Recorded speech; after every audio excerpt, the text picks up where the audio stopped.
Greenland, 2020 film from director Rick Roman Wall, starring Gerard Butler and Morena Baccarin.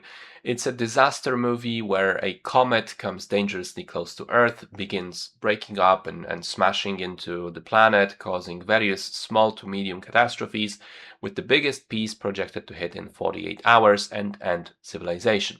The only way to survive this is to find a plane to Greenland, where secret US Cold War bunkers are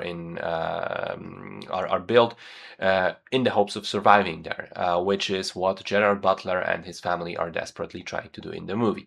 So I think this is like the definition of a mediocre film. It's not terrible. It's not great. It is just barely passable. On the one hand, there are some interesting, tense moments. Gerard Butler is somewhat charismatic. Morena Baccarin even more so. I would argue she's the heart of this film.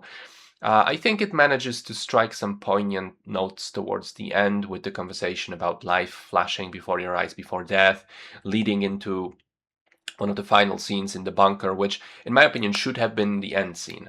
Just cut the movie there with full ambiguity whether the people lived or not, and you have a much stronger film. On the other hand, yeah, the main setup for the movie is hogwash. There is no way in hell that these scientific projections are so completely off and the comet changes course so suddenly. I'm not sure what the cheating subplot was for Butler. I don't think it adds anything to the movie aside from making his character more kind of morally questionable. I think the CGI of some of the scenes, particularly the early Florida impact, is rather bad.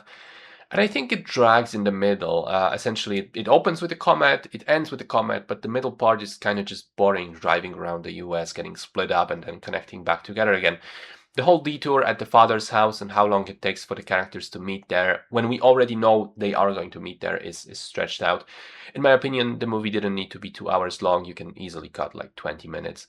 And so at the end of the day, it left me kind of indifferent. Not tense, not impressed, not scared, not entertained, just mostly indifferent.